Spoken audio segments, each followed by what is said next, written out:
Good morning, everybody. It's Victoria Lorient Fabish, registered psychotherapist, holistic psychotherapist, and I'm happy to come at you today on this pretty lovely Toronto morning.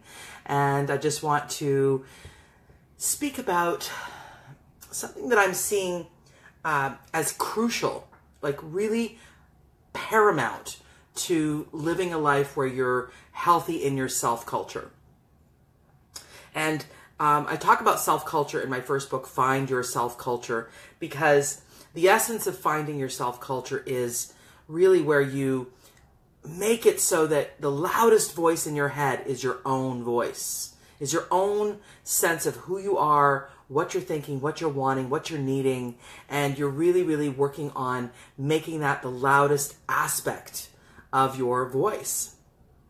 And I wanted to talk about the notion that many people come from the false self, meaning the self that they had to develop as children to cope, to survive.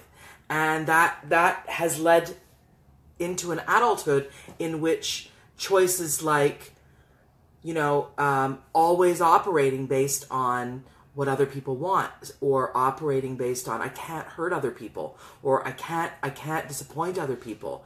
And then they end up in marriages they don't want to be in, or in relationships they don't want to be in, or in friendships they don't want to be in, or in meetings they don't want to be in, or in jobs they don't want to be in, or in choices they don't want to be in, because they're essentially operating from the false self.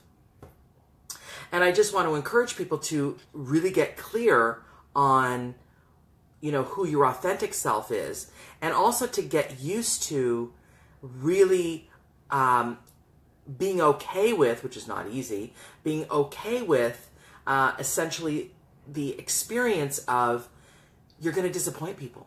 And when you disappoint people, this is going to sometimes hurt you. And you're going to not give people what they want, and that's going to hurt as well.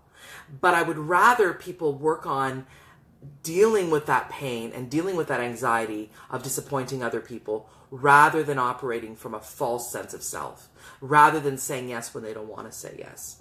And I see people currently, my whole practice is filled with people who have made choices and have ended up in marriages where they're not operating from the truth, or they end up deeply depressed because they're not operating from their truth. And when they are not operating from their truth, they are operating from their false self, and they then suffer tremendously that experience of I'm living a life I don't want to be living, I'm living with a person I don't want to be, I'm in a job I don't want to be, these kinds of concepts. And so what is so important is, what does it look like to no longer operate from the false self, and look at, firstly, am I operating from the false self is the first question. And if you find that you are, that you're constantly sacrificing your authentic self in order not to hurt someone, in order not to disappoint someone, in order to do what other people think is right for you, and you find yourself in a life where it's like, whoa, this is my life, then go about the business of systematically talk to a therapist, so you're not doing this alone, dismantling the false self. And it's a chipping away at the aspect of a person that is not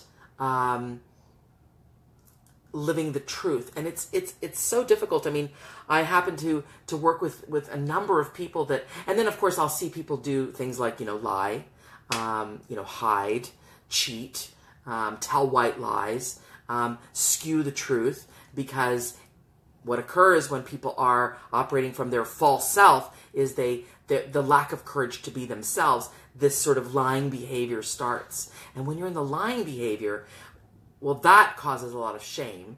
And that shame then creates the feeling of, I'm not really worth a lot. And then that creates a cycle of living from the false self constantly. And I just want to say that the dismantling of the false self, the tearing apart of the false self, is an arduous journey within. It's hero's work, in my opinion, I have to say. It's hero's work. It's deep work of going in and having the courage to say, no, I'm going to live this life, and people are maybe not going to like it. Or people aren't going to like me, or people are going to find me off-putting in some way, and that's painful, but there is a real muscle to be worked on to allow yourself to have the courage to live from your authentic self culture, which I believe is the foundation of living without a sense of anxiety or shame.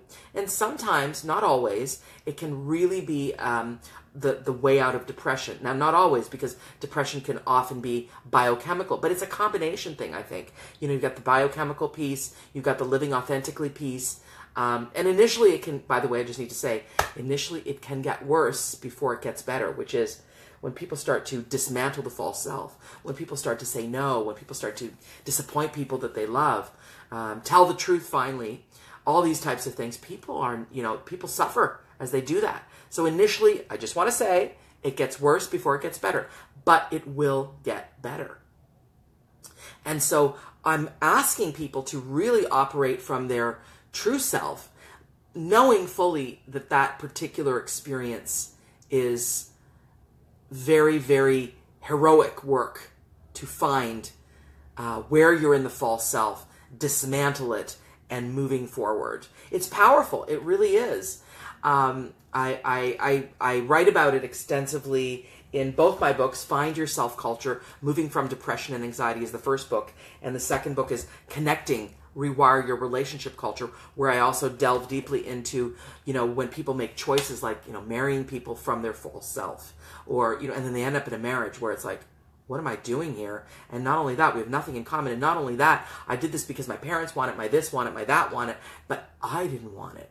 And then they end up in a therapist's office because they're having an affair because they don't want to be there. So it's tough. And I have immense compassion for people who come from the false self because they did it as a survival tactic, to navigate the childhood, usually. But as I said in yesterday's video, the tactics that worked for your childhood don't work for your adulthood most often. The tactics that work to help you to survive that childhood don't necessarily work to in your adult life. So really go about the business of dismantling the false self and, courageously living your self-culture, your authentic, truthful self-culture, where you have your loudest voice is yours, not someone else's, where the expectations that you create for yourselves are yours, not from some other source. And it's courageous work. So I'm doing a brief video on that. You can get more information on my website. And if you're catching me here on YouTube, if this particular video is something you're watching on YouTube, make sure and subscribe to my channel. youtube.com/AskVictoria is my channel on YouTube. So I'll be tuning into more around 9:30 as well on some juicy topics. And if you have any questions, please make sure and message me or join my group, which is Positive Self-Culture, Relationship Culture, and Family Culture. And I'd love to have you there. Blessings. Have a great day. It's a gorgeous day in Toronto.